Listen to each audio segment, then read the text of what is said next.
Everyone, this is Corey coming to you with a Friday night wrap. W-R-A-P, not R-A-P.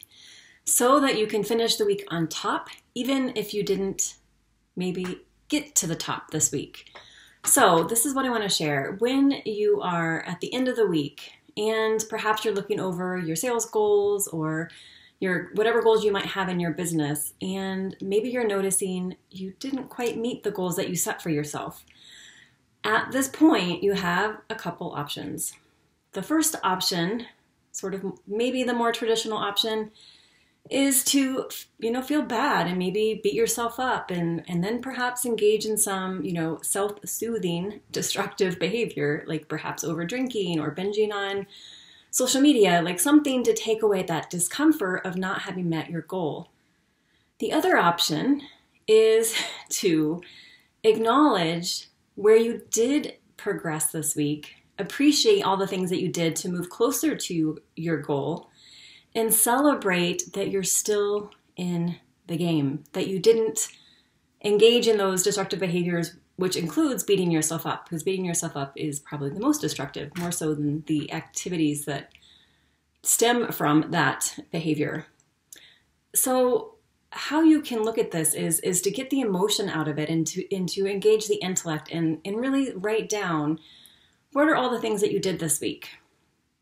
And then really assess, okay, so where are some areas that maybe you might have held back a little bit? What are some adjustments that you need to make for the week ahead so that you do meet your goals? And when you do this, you'll start to see you did a lot more than you think. I did this recently with one of my clients, and we were both amazed at how much she had done. She hadn't met maybe her sales goal, but everything that she was doing was getting her closer to that. And the point of acknowledging how much you are doing is so that you can continue to progress. When you say, I didn't meet my goal, then you pretty much dismiss everything that you have done, and it puts you back almost at square one, right? So you're back to zero, versus saying, oh, look at all the things I have done. Look how much closer I'm getting. Then when you're starting next week, you're starting from already a more elevated place because you are building on the momentum versus scrapping everything that you've already done. When you do this, what starts to happen is really the game that you need to be in is the mental game. Because when you're at, maybe it's Friday night or the end of the month, and you're at that last stretch, like those last few yards, and you feel like you've done everything and you've reached out to everyone and you've followed all the things that you thought were going to lead to your goal, and you feel like there's just nothing left. That's it. It's over.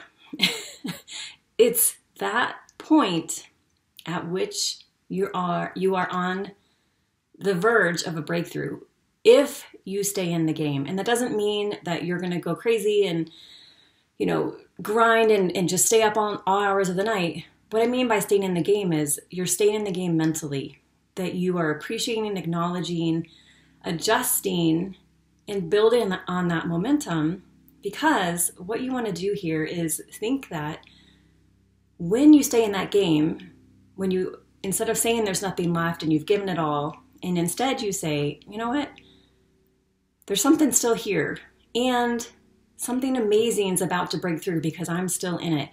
And acknowledge that your right brain will find a way. Your right brain is always working for you. So when you tell yourself, you will do this no matter what, it will find a way to make it happen. And again, that doesn't mean that you're going to have to stay up all hours of the night. It might mean it comes to you, while you're relaxing. You get this crazy, amazing idea, and you act on it, and the next thing you know, a client comes in. So it's being in that place of trust, and trust comes from appreciation of where you are, what you have done, and where you're positioning yourself to go. And you're positioning yourself to go in a better place when you're staying in the game mentally.